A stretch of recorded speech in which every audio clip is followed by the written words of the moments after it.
Hi, I'm Willie Mayette from JazzPianoLessons.com. I'd like to welcome you to this lesson on Stella by Starlight by Victor Young and Ned Washington. What we're going to be doing on this lesson is a little bit different than what I've done on my other standards lessons. We're going to go through a discovery phase, which I'm going to show you how I've come up with some ideas for this arrangement. I'm going to show you this arrangement, which I'm going to play in just a second. I'm going to show you the arrangement note for note, step by step, so you're going to be able to learn every note. Even if you're a beginner, you'll be able to get it. Even though it moves a little bit quicker, it's more of an intermediate lesson, you'll still be able to get it, okay, because I could tell you every note. But then where I'm going to focus most of the attention in the lesson is on comping. I'm going to show you some good voice leading techniques. I'm going to show you some good chords, and I'm also going to show you some different ways in which you can comp and some things to keep in mind when comping behind a singer or a vocalist or an instrumentalist, okay? So this lesson is really going to give you some good comping ideas to work on in addition to this arrangement. So let me play this arrangement for you.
Then we're going to end up going back into the song, okay?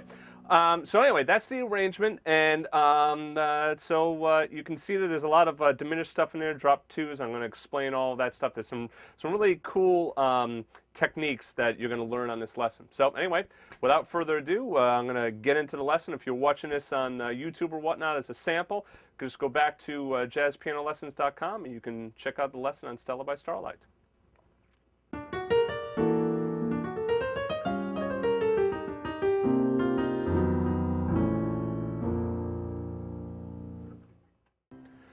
All right, so let's work on part 3 here now. So we were just at that C minor 7. And then here what I'm doing is another drop 2 voicing. What I'm doing is, I was doing this, just walking right on down, C minor 7 here. But instead I drop the second note down. So I have E flat, G, D, B flat in the left hand. Then A, D, F, C, G, C, E flat, B flat. And then I'm going to that A flat 7, A flat, G flat, C and D crushed, G flat, and D. This might be a bit of a stretch for you. If so, you could probably get away with just doing that or doing something like that. Okay, but if you can stretch it, all right. And then C, E flat, D, F, D sharp, F sharp, D, F, C, E flat, and then the D and F. So it goes. And then we go to this A, it's A diminished chord, right?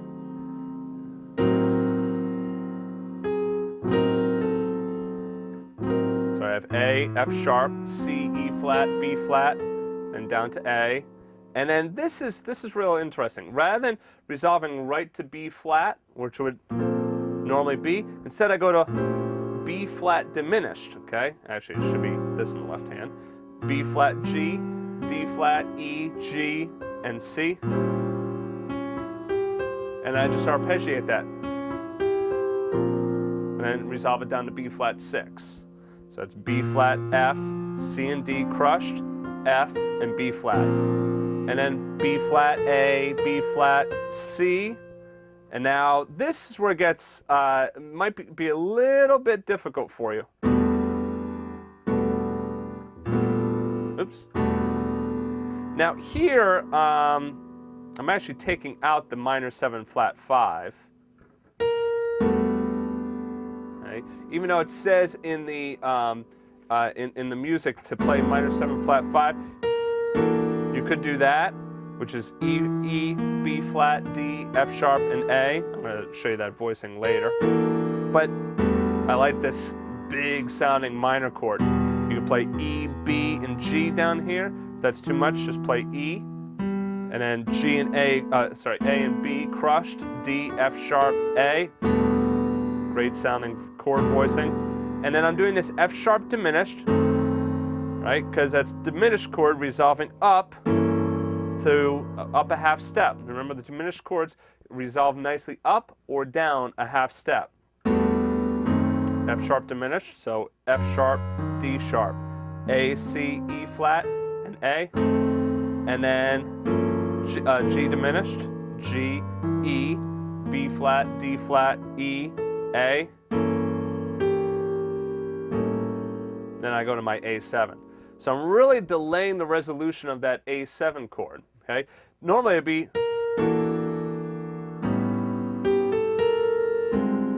right? So it'd just be E minor 7 flat 5 to A7, okay? But instead what I do is,